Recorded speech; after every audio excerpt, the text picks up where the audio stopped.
నమస్తే, welcome to real estate TV. నేను Padmini. So Vijayawada facing highway ఫేసింగ్లో ఉన్నటువంటి గోల్డెన్ లీఫ్ వెంచర్లో ప్రస్తుతం మనం ఉన్నాం. మురళీమోహన్ గారు కూడా ఈ వెంచర్కి విచ్చేయడం జరిగింది. ఒక్కసారి మాట్లాడదాం. సార్ నమస్తే. సార్ మిమ్మల్ని చూడడం చాలా చాలా సంతోషంగా ఉంది. భూమిని నమ్ముకున్నవాడు ఎప్పటికీ మోసపోడు అనేది జగమెరిగిన సత్యమే. కానీ పెట్టడం ఎక్కడ పెట్టాలి అనేది చాలా మట్టుకు తెలియదు. చాలా మంది సెలబ్రిటీస్, శోభన్ బాబు గారు కానీ మీరు కానీ దాన్ని ప్రూవ్ చేసి చూపించారు. భూమిని నమ్ముకుంటే ఎలా భూపతులు అవుతారు అనేది ప్రూవ్ చేసి చూపించారు. సో ఈరోజు మీరు ఇక్కడికి రావటం ఎలా అనిపించింది సార్? ఈ వెంచర్ ఎలా ఉంది? చాలా బాగుందండి. దీనికి గోల్డెన్ లీఫ్ అని పెట్టారు, కానీ పేరు గోల్డెన్ ట్రీ అంటే ఇంకా బాగుంటుంది. ఎందుకంటే ఇది ఒక ఆకే చెప్పారు, కానీ చూస్తే చెట్టు అంతా ఇక్కడే ఉన్నట్టు ఉంది. అలా గోల్డెన్ ట్రీగా విరాజిల్లుతుందని అనుకోవచ్చు. డెఫినెట్గా, ఎందుకంటే అన్నీ గురువుగారు కూడా ఉన్నారు కాబట్టి వాస్తు ప్రకారం ఏ గేట్ ఎక్కడ ఉండాలి, ఇది ఎక్కడుంది, ఫేసింగ్లో అవన్నీ కూడా పెర్ఫెక్ట్గా చూశారు. వాటర్ ట్యాంక్ ఎక్కడ ఉండాలి, 30 feet 40 feet సీసీ రోడ్స్ అన్నీ వేశారు. తర్వాత అసలు ముఖ్యంగా అన్నిటికంటే ముందు ముత్తపల్లి వేణుగారిని ప్రత్యేకంగా మెచ్చుకోవాలి. ఆయన పెద్ద పెద్ద బిల్డర్లకు ఇద్దామని అనుకోకుండా ఇప్పుడే వస్తున్న అప్కమింగ్ ఇతను పిలిచి నువ్వు చేసుకోవయ్యా, నేను ఇస్తాను, ఇది చేసుకో నీకు, అది ఇది అని చెప్పి ఇంత మంచి ప్రోడక్ట్ పిలిచి ఆయన ఇచ్చారంటే అది అతనిలో ఉన్న మంచితనం, ఆయనలో ఉన్న గొప్పతనం. వాళ్ళిద్దరూ కూడా ఇక్కడ ఉన్నారు కాబట్టే ఇది సామాన్యమైంది. లేకపోతే ఇది మామూలు ఆడికి దొరకదండి. ఇది మాలాంటి వాళ్ళకి ఎవరైనా చెప్తే మేము ఎగరేసిపోయి ఉండేవాడు. అలా వేణు, అశోక్, నీకు ఈ ప్రాజెక్ట్ అయిన తర్వాత ఇంకా ఎన్ని ప్రాజెక్టులు వస్తాయో చెప్తాను. గ్రాండ్గా వస్తాయి. ఎందుకంటే ఇది అసలు మెయిన్ హైవే మీద ఉంది కదా. నిన్న నా ఫ్రెండ్స్ ఎవరు ఇటు నుంచి వెళ్తాం, ఏంటి అక్కడేదో రియల్ ఎస్టేట్ దాంట్లో మీ ఫోటోలన్నీ పెట్టారు, వస్తున్నావా ఇక్కడికి అన్నారు. రేపు వస్తున్నాను అని చెప్పారు. వాళ్ళు వెళ్తా కార్లో చూసి చెప్పారు. హైవే మీద ఉంది కాబట్టి ఎప్పుడు కూడా ప్రాజెక్ట్ అనేది మనం ఏ ప్రాజెక్ట్ చేసినా కూడా హైవేకి దగ్గరగా ఉండాలి. ఇంకో 10 kilometers అవతలకి వెళ్ళినా కూడా హైవేకి దగ్గరగా ఉంటే ఏమిటంటే రోడ్డు మీద వెళ్ళేవాళ్ళకి వచ్చేవాళ్ళకి అందరూ చూస్తూ ఉంటాం. విపరీతమైన పబ్లిసిటీ వచ్చేస్తుంది. మనం పేపర్లో ఇయ్యక్కర్లా, రేడియోలో చెప్పక్కర్లా, టీవీలో చెప్పక్కర్లా, కళ్ళకు కనపడుతూ ఉంటుంది. అప్రిసియేషన్ కూడా అలాగే పెరుగుతుందని అనుకో. బాగా డెఫినెట్గా పెరుగుతుందండి. వాళ్ళ హైదరాబాద్కు ఉన్న అడ్వాంటేజ్ ఏంటంటే ఇప్పుడు మెడ్రాస్ ఉందంటే 2 పక్కలే పెరుగుద్ది, 3 పక్కలే పెరుగుద్ది. ఒక పక్కంతా సముద్రం ఉంది. బాంబే కూడా అంతే సముద్రం ఉంది. వేరే హైదరాబాద్కి వచ్చినప్పటికీ 4 పక్కలు ఎటైనా పెరుగుద్ది. ముఖ్యంగా అసలు ఈస్టర్న్ సైడ్ పెరగల ఇప్పుడు దాకా పెద్దగా. ఇప్పుడు ఈస్టర్న్ సైడ్ బాగా పెరుగుతుంది. మాకు వెస్ట్ సైడు, సౌత్ సైడు అటు బాగా పెరిగినాయి. ఇప్పుడు హైటెక్ సిటీ ఇవన్నీ కూడా అక్కడికి వచ్చినాయి. ఇప్పుడు ఇది బాగా పెరుగుతుంది. ఎందుకంటే నేషనల్ హైవే మీద ఉంది. ఇది కూడా ఇప్పుడు 6 lane రోడ్డు కూడా చేస్తారు. 6 lane రోడ్డు కూడా చేస్తారు. విజయవాడ వరకు కూడా రోడ్డు వస్తుంది. అది ఎన్ని వచ్చినప్పటికి ఇంకా ఆటోమేటిక్గా పెరిగిపోతుంది. ఇప్పుడు కూడా రోడ్స్ బాగా ఉంటాయి. ఎక్కడ బాగుంటే ఆ ఏరియా అంతా డెవలప్ అవ్వాలి. దీనికి అడ్వాంటేజ్ ఏంటంటే అవుటర్ రింగ్ రోడ్డే కాకుండా రీజనల్ రింగ్ రోడ్డు కూడా దగ్గరలో ఉండటం అనేది ఒక మోస్ట్ అడ్వాంటేజ్. దాని మూలంగా ఏమైందంటే మామూలుగా అవుటర్ రింగ్ రోడ్డు కట్టాకే రియల్ ఎస్టేట్ అనేది స్ప్రెడ్ అయింది దేశం అంతా. 4 పక్కలకి స్ప్రెడ్ అయింది. ఎక్కడ ఓవర్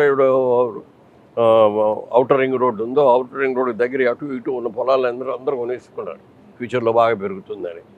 నెక్స్ట్ ఇప్పుడు రీజనల్ రింగ్ రోడ్డు కూడా వచ్చిన తర్వాత రీజనల్ రింగ్ రోడ్డు చుట్టూ కూడా మంచి డిమాండ్ ఉంది, డెఫినెట్గా ఉంది. ఇవాళ ఇక్కడ దీంట్లో కొనుక్కున్న వాళ్ళు ఎవరైనా ఇవాళ ₹1,00,000 పెట్టి కొనుక్కుంటే ఈ 4 ఏళ్లలో 4 లక్షలు. అద్భుతం, అద్భుతం. గ్యారంటీగా 100 గజాలు 150 గజాలు కొనుక్కునే వాళ్ళు మిడిల్ క్లాస్ వాళ్ళు ఇన్వెస్ట్మెంట్ పర్పస్ కొనుక్కుంటారు. పిల్లల కోసమనో, చదువుల కోసమనో, పెళ్లిళ్ళ కోసమనో. సామాన్యులకి మీరు ఇచ్చేటటువంటి నేను ఎవరికి చెప్పినా, నేను నా ఇంటర్వ్యూలో కూడా అనేక ఇంటర్వ్యూల్లో నేను చెప్తూ ఉంటాను, మీరు వ్యాపారం పెడితే ఏ వ్యాపారం చేస్తారో తెలియదు, అందులో లాభం వస్తుందో నష్టం వస్తుందో తెలియదు.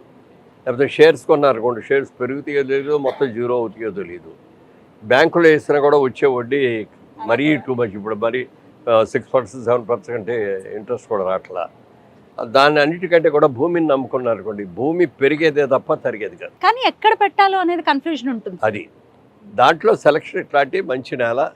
ఇప్పుడు ఈయన 15 ఏళ్ల క్రితం 20 ఏళ్ల క్రితం ఇది కొన్నారు. ఈయన కొని ఈయన పిలిచి ఈయనకి నువ్వు చేయి డెవలప్మెంట్ అని ఇచ్చారు. అది ఆయన అదృష్టం, ఈయన మంచితనం. వాళ్ళిద్దరూ కలిశారు కాబట్టి ఈ ప్రాజెక్ట్ ఇంత అందంగా మెయిన్ రోడ్డు మీద ఎంత ఫేసింగ్ వచ్చింది. దాదాపుగా 925 అడుగులు రోడ్ ఫేసింగ్ ఉంది. మరి సీసీ రోడ్లు కూడా 40 feet CC roads, 30 feet CC roads, పెద్ద overhead tank, underground drainage, ఇవన్నీ మామూలుగా సిటీలో దగ్గరలో మేము ఎంత చేస్తామో అవన్నీ ఇక్కడ ఆటోమేటిక్గా వచ్చేసి చాలా బాగా వచ్చింది. అసలు మెయిన్ సర్వీస్ రోడ్ వేయటం అనేది చాలా మంచి ఐడియా. దీనికి సర్వీస్ రోడ్ వేయటం మూలంగా హైవే నుంచి ఎప్పుడు రావాలంటే అప్పుడు గబుక్కుని వచ్చేసి లోపలికి వెళ్ళిపోవచ్చు. తర్వాత ఇప్పుడు అన్నీ కూడా రోడ్ సైడు మన రెస్టారెంట్స్ అన్ని విపరీతంగా వచ్చేస్తాయి కదా. మన సూర్యాపేటలో చూసుకుంటే అన్ని విపరీతమైన రెస్టారెంట్స్ ఉన్నాయి, బ్రహ్మాండ రోరింగ్ బిజినెస్ చేస్తాయి. ఇప్పుడు ఇక్కడ కూడా దీనికి ఆ అడ్వాంటేజ్. ఈ రోడ్ సైడ్ ప్లాట్స్ అన్నిటి కూడా రాబోయే ఒక సంవత్సరంలో 2 సంవత్సరాల ఇల్లు లోపల అన్ని మొత్తం కట్టేసుకోవచ్చా ఫుల్గా సార్? అంటే హైవే మీద ఉంది కదా, మరి ఇల్లు కట్టుకోవచ్చా సార్? ఉండేటటువంటి పరిస్థితి ఉంటుందా? శుభ్రంగా కట్టుకోవచ్చు. ఎందుకంటే సేఫ్ కాంపౌండ్ ఉంది, చుట్టూ వాటర్ ఉంది, డ్రైనేజ్ ఉంది, పవర్ లైన్స్ ఉన్నాయి, 30 feet 40 feet సీసీ రోడ్స్ ఉన్నాయి. ఇవన్నీ ఉన్నాయంటే అడ్వాంటేజ్ కదా. అందుకని ఎప్పుడు కూడా భూమి మీద పెట్టుకోండి అని నేను ఎందుకు చెప్తానంటే, భూమిని ఎవరో ఎత్తుకెళ్ళలేరు, భూమి ఇక్కడే ఉంటుంది. కబ్జాలు అవుతాయన్న భయం ఉంది సార్ ఇంకా ఇక్కడే హైదరాబాద్లో ఉన్న భయం, కబ్జాలు ఉంటాయి. అది సరి అయిన ల్యాండ్ లార్డ్ దగ్గర కనుక ఈ ప్రాజెక్ట్ తీసుకోకుండా ఎవరో కొంతమంది మేము అక్కడ అడ్వాన్స్ ఇచ్చేవాడిని, మీ కబ్జా మీరు తీసుకోండి అని చెప్పి వాళ్ళకి మనకి ఏదో ఇది చేసేసి వాళ్ళ డబ్బులు వాళ్ళు వేసుకొని వెళ్ళిపోతారు. రేపు పొద్దున కనపడరు వాళ్ళు ఎవరో. అలా కాకుండా జెన్యూన్ ల్యాండ్ లార్డ్ ఇచ్చారో ఆ ల్యాండ్ లార్డ్ దగ్గర నుంచి ఆయన తీసుకున్నారు కాబట్టి డెవలప్మెంట్ దీనికి బ్రహ్మాండంగా ఉంటుంది. ఇందులో ఇంకోటి వచ్చేదో చేస్తాడు, ఇదేనేది లేదు. కాంపౌండ్ వచ్చేసింది శుభ్రంగా, వాచ్ అండ్ వార్డ్ కూడా పెట్టేశారు. మరి వాటికి దానికి తగ్గట్టు సిపాయిలు గుర్రాల మీద కూర్చోబెట్టి సిపాయిలు పెట్టారు. లోపల అందరూ కూలీలు పని చేస్తారు, వాళ్ళు బొమ్మలు పెట్టారు. చాలా బాగుంది. నేను ఎంటర్ అవగానే అనుకున్నా ఈ సర్వీస్ రోడ్ పెట్టడం చాలా మంచి తెలియని ఐడియా. కార్లో వచ్చినా డైరెక్ట్గా వచ్చేసి లోపలికి వచ్చేయచ్చు కదా. అది మామూలుగా లేకపోతే ఏమిటంటే కారు ఎక్కడో రోడ్డు పక్కన పెట్టి వచ్చే ఉంటే ఆ రోడ్డు పక్కన ఎవడో కొట్టేస్తాడో తెలీదు, ఆ కారు ఏమవుద్దు. ఇప్పుడు ఇది అనేప్పటికి లోపలికి వచ్చే సేఫ్టీగా పార్కింగ్ చేసుకోవచ్చు. పార్క్ కానీ, చిల్డ్రన్స్ ప్లే ఏరియా కానీ అన్ని విత్ ఆల్ ఫెసిలిటీస్. శుభ్రంగా ధైర్యంగా కట్టుకోవచ్చు. ఇక్కడ ఇల్లు కట్టుకోవచ్చు, ఇమ్మీడియట్గా కట్టుకోవచ్చు. Right sir. అయితే వీళ్ళని ఎంకరేజ్ చేయడం కోసం మీరు ఇక్కడ దాకా రావటం ఎందువలన వీళ్ళని ఎంకరేజ్ చేస్తున్నారు అంటే what is your answer sir? అంటే రియల్ ఎస్టేట్ అనేది అందరూ కూడా భూమిని నమ్ముకోవాలని నేను మొదటి నుంచి నా పాలసీ. నేను ఎన్నో ఇంటర్వ్యూల్లో చెప్పాను, ఇప్పటికీ చెప్పాను.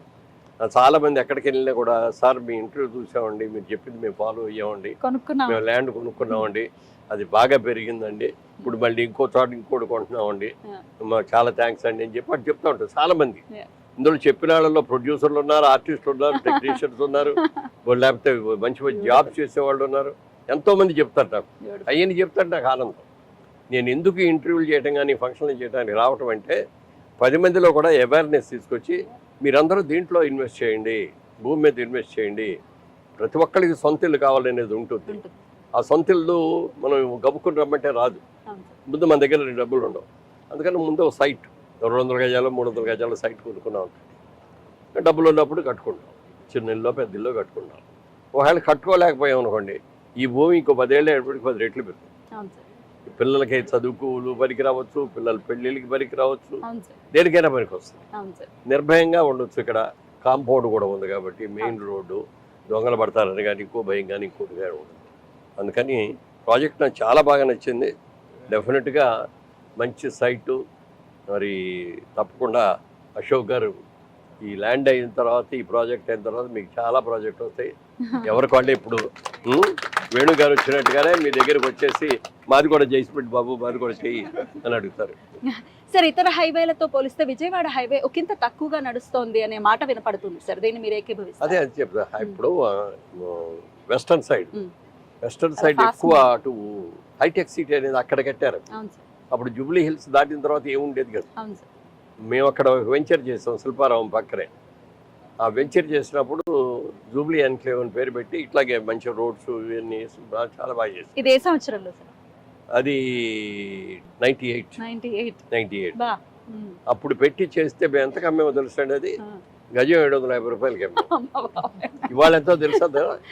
3 లక్షలు గజం. అంటే ఎన్ని రెట్లు పెరిగింది? ఒక రేణు కూడా రాదు సార్. ఇవాళ రోజున అట్లా భూమిని నమ్ముకొని ఉన్నారంటే ఇవాళ కొనేసి రేపు పొద్దునే పెరగమంటే పెరగదు కదా. మంచి ఇది దీంట్లో ఏం లిటికేషన్స్ లేకుండా ఉన్న ల్యాండ్ కొనుక్కోవాలి. ఆ ల్యాండ్లో చక్కగా డెవలప్మెంట్ చేస్తే లోపలికి వచ్చి చూసిన వాళ్ళు ఎవరైనా సరే వెనక్కి వెళ్ళలేరు, అంత బాగా చేశారు డెవలప్మెంట్ లోపల. డెఫినెట్గా టోల్ గేట్ కి వెరీ నియర్. అడ్రస్ కూడా చెప్పడం, టోల్ గేట్ దాటగానంటే 1 కిలోమీటర్ లోపే ఉంటుందండి నేను చెప్తే ఈజీగా అర్థమైపోతుంది. అది చెప్పకల్లా రోడ్డు మీదకి వచ్చినప్పుడు అటు ఇటు డెవలప్మెంట్ చూస్తుంటే అందరికీ అర్థమైపోతుంది. సో విజయవాడ హైవే ఇలా స్లోగా మూవ్ అవ్వడానికి గల కారణం ఏంటి? కారణం ఏం లేదు, ఇప్పుడు ఇటే పెరుగుతుంది. ఎందుకంటే అటు సైడ్ అంతా కూడా హైటెక్ సిటీ వచ్చిన తర్వాత ఇవాళ అక్కడ 100 కోట్లకి వెళ్ళిపోయింది. అది నిజంగా మా వచ్చింది కాదు, అక్కడ ఉన్న ల్యాండ్ వాళ్ళని అందరూ కలిసి గవర్నమెంట్ వేలం వేస్తే అంత రేటు పెట్టుకున్నారు. అంత రేటు పెట్టుకోవడానికి ఉద్దేశం ఏంటంటే వాళ్ళ సైట్లు అన్ని చుట్టూ ఉన్నాయి, అది 100 రాకపోయినా 75 కోట్లు 80 కోట్లు అన్నీ వస్తాయి మనకి అని చెప్పి ఉన్నారు. అది న్యాచురల్ గ్రోత్ కాదు, ఎప్పుడు కూడా గ్రోత్ అనేది మెల్లగా పెరగాలి. ఒక్కసారి పెరిగితే అది ఎప్పుడు పడిపోతుంది. మనకి తెలుగులో సామెత ఉంది, పెరుగుట విరుగుడు కొరకే ధర హెచ్చుట దగ్గుడ కొరకే అని. అలాగే అవుద్ది. అందుకని స్లో డెవలప్మెంట్ ఎప్పుడు కూడా గవర్నమెంట్ మారింది కాబట్టి ఒక ఇంత స్లో ఉంది రియల్ ఎస్టేట్ అని అంటే మీరేమంటారు సార్? కరెక్ట్ కాదు, వాళ్ళు చెప్పింది కరెక్ట్ కాదండి. వాళ్ళు ఏమి వచ్చిన ప్రాబ్లం ఏంటంటే ఇక్కడ మనకి డిమాండ్ కంటే కూడా సప్లై ఎక్కువ ఉంది.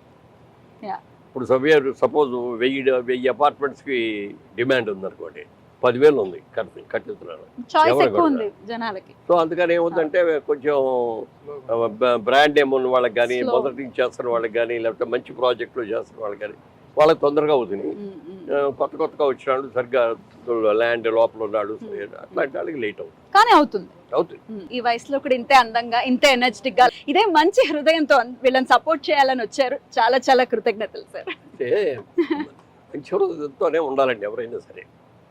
మనం బాగుండాలి, నేను బాగుండాలని కోరుకోవడం కదా, అందరూ బాగుండాలి, అందులో నేను ఉండాలనుకున్నాను. ఎందుకంటే ఒకప్పుడు నేను ఇట్లా చిన్న డెవలపర్నే కదా. బాగుంది, డెఫినెట్గా చాలా మంచివి. కొనుక్కున్న వాళ్ళందరూ అదృష్టవంతులు. Beautiful beautiful. Thank you sir, thank you so much sir. నమస్తే సార్. హాయ్, నేను మీ Purna. Please subscribe real estate TV.